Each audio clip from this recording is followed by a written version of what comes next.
Hi guys, this is Dan. Thank you for tuning in to Engelgeist. For those of you that are new, welcome. For those of you that are returning, welcome back. For those of you that support me over on Patreon, thank you so very much for your support. Your monthly subscriptions help out a great deal. Anybody that's interested in doing a monthly subscription, you can go over to patreon.com, look up Engelgeist and choose a subscription level. You get the daily forecast over there a day early. You also get other perks depending on the level that you choose. If you're interested in a private reading, you can message me at my Facebook business page.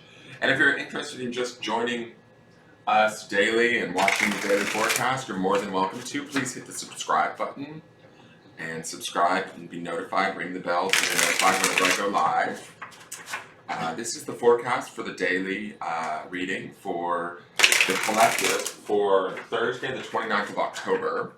It's not necessarily only for that date. It is for the highest good of the greater collective. Therefore, it's best utilized whenever you find it, quite frankly. I believe Spirit has a way of, making sure the right information gets to us in the right timing. So we have to trust that to a degree. So this is originally created for the 29th, which is Thursday of October, but it's not necessarily set for that. If it doesn't match up or doesn't make sense, that's completely fine. It doesn't mean anything's wrong. It just means you might be working on something different. And if you make any decisions in your personal day-to-day life in regards to after having watched this reading, please know that that is your responsibility, okay? So I want you guys to trust your own intuition and, utilize these readings for, validation and support and all of that, guidance even. But ultimately, you guys make the final decision, and that's how we want it. That's how you would want it. Your spirit would want it, okay? So let's see what's going on with this energy today. Now, we'll be going from sort of our midweek into the week's end. Some of you might be hitting the cards we saw on Sunday in different ways. Some of you may still be experiencing one card versus the one towards the end of the week. It's all dependent on where you're at. And like I said, if you're not, that's completely fine too. And we've got our friend Gertrude Stein. Another literary witch. So what was I saying? So this week's forecast on Sunday had a midweek literary witch of Flannery O'Connor, which was humanity. And then end of the week, literary witch Jamaica Kincaid, which was history, right? And there was definitely a story about sort of how we interact with our world, right? A question here, these witches are maybe trying to show us, teach us, give us perspective so that we can understand. And then we've got perspective here, right? Gertrude who shows up, which is perspective,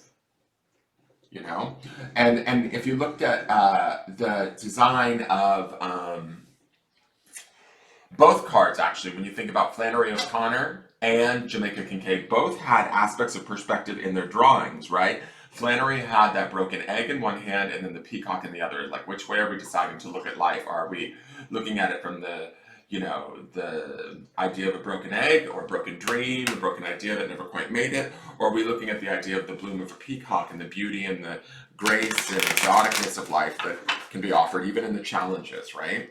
And same with Jamaica Kincaid. Jamaica Kincaid had that ripe fruit, but it had the flies around it, right? Which is also a sign of ripeness, right? Flies can be annoying, but when fruit is ripe and it's ready to be eaten, that's when flies want to come around. So it's sort of like a good with the bad, and it's all about perspective. When I look at good old Gertrude here, who we saw, I want to say like last week, again, we have this perspective being taken place here, right? This idea of this feather in the bird cage, setting ourselves free, the beauty of the rose. Roses have thorns. They can be fragile yet strong at the same time and be able to protect themselves. And when I look at this, I love that there's sort of a longing. There's a sweetness to this card. There's a love between her and Alice B. Toklas. I'm remembering this story as I'm looking at the card. That we need to remember not all is lost, that things are possible, that as long as we keep a fresh perspective and an idea on creativity and beauty, we can continue to create that and experience that, right? So when I think about what Gertrude is trying to say to us and how she's trying to pair us or bridge us in between Flannery O'Connor's humanity and Jamaica Kincaid's history, it's like, what is our perspective on where we fit in our world? How do we fit in our world? Do we believe in what we're doing in our world currently? Do we need to shift our perspective or change our goals or where we're placing our attention? And if we do, that's completely okay and acceptable. And if we don't, that's great too. We can continue doing what we're doing, but are we heavy with the cage, the burden of the cage, or are we as light as the feather, right? I mean, that's kind of really drawing my attention this morning with this card, is this bird and this feather. So, where are we at on that scale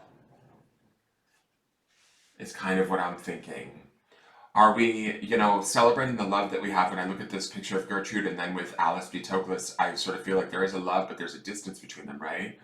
I believe maybe Alice might have passed before Gertrude. I'm not sure, because always when I see Alice in this mirror, I think of Spirit kind of reaching out to us from the other side. I definitely chose sort of more spiritual centered cards for the signifiers for this coming month of November. The veil is very thin. We have a full moon on Halloween, October 31st, full blue moon, I think. Quite a bit of weird sort of spiritual stuff is going on. So I kind of feel like this could be representing also Spirit kind of trying to reach out to us or connect to us. Us being reflective or keeping perspective on, relationships that may be distant or that we miss or that we hold dear, and being grateful for the special feelings that those relationships sort of invoke in us, right? I don't know why I'm going off on this tangent, but I sort of feel like that's where we're supposed to go today. Let's see what the Queen of the Moon has to say. The Queen of the Moon, okay, Thunder Moon, change. She's pushing that egg, right? 35, which is an 8, which is about bringing balance. And again, balance comes with perspective. We can obtain balance through perspective. Maybe we need to change our perspective or bring about that change in perspective so that we can create balance. The Thunder Moon is, quite powerful, quite electrifying, can be quite challenging, can be thrilling at times, also sort of maybe scary and unknown. But as we allow ourselves to sort of ease into that change or roll with it and just act in the moment, I think that there is a power that kind of like this lightning brings us swift, experiences, change, knowledge, all of that sort of stuff. All right, so let me go to the grounding stone really quick. I also realized I forgot to read yesterday's stories, but that's okay. So let's read today's stories. Make sure to do that. This is on carnelian, which is a beautiful stone for the first chakra. It's give. What are we willing to give to ourselves? I always think of this stone, it's one of the smallest stones in the bag, and I always think of give as what are we giving to ourselves first and foremost? Are we putting ourselves in front of others? And I mean that in a good way. Is it about self-care? What are we willing to give to,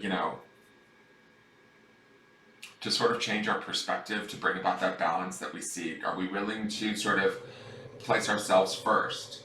Or do we prefer to be sort of struggling and fighting against things, right?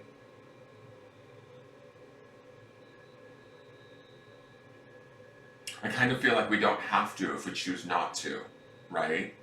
There is a way to sort of be able to, I don't know, like, have what we want, keep focus on that, keep perspective and attention and all of that towards that.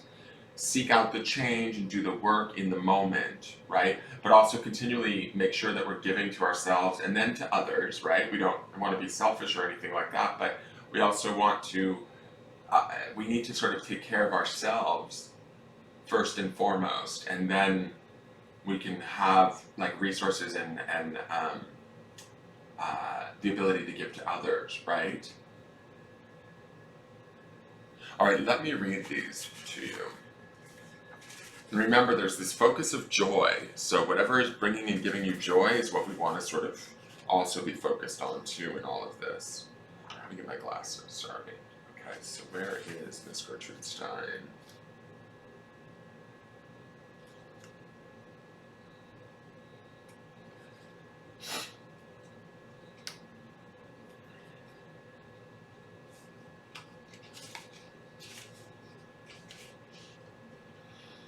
Sorry guys, I'm still looking for her. Give me one moment. I always seem to have a problem finding Gertrude, I think. And she keeps showing up this month. She's reminding us to keep our perspective, but to be conscious of our perspective, I think.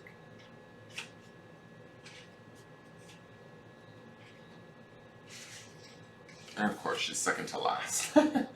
Making Sense frames new ways of seeing. Gertrude Stein, who lived from 1874 to 1946, hosted a popular Paris salon, home to a staggering collection of modern art and famous visitors, Picasso, Hemingway, F. Scott Fitzgerald, and so on.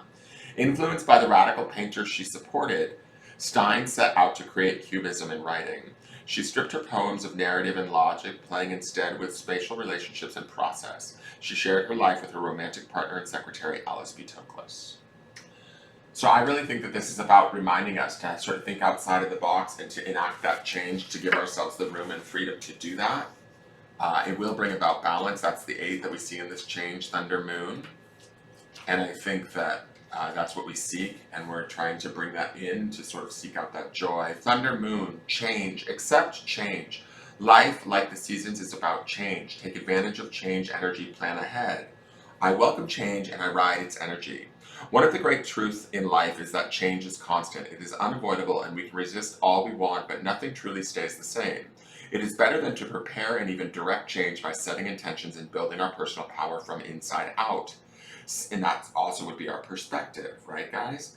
Seasonally, there are times of year that have at their essence a profound sense of change, usually the shoulder seasons of autumn and spring, which we're in, is autumn. It is at these times of year we can feel more easily the shift between one season and another. In autumn, the nights grow longer and there's a chill when darkness falls that wasn't there just weeks before. The breeze that blows is no longer balmy. The birds we have been watching all summer seem to have packed up and left, and in their place, new species appear to strut their stuff. We begin to dress with more layers, and we may even hunger for different foods. All of these are signals of change. In spring, it's about waking up and warming up, and the opposite happens. All of these are signals of change. The moon shines down upon the winds of change, the clearing storms, the electric crackle of lightning, and the boom of thunder echoing across the valley. There is a great energy to be channeled in such a time and to be focused towards riding change with joy and ease. Again, there's that word joy. Companion stone and metal is serpentine.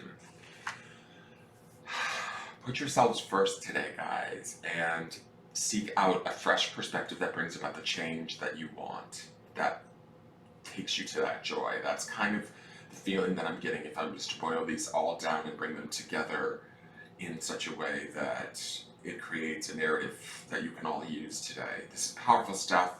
I really think that it's an opportunity if we jump on it.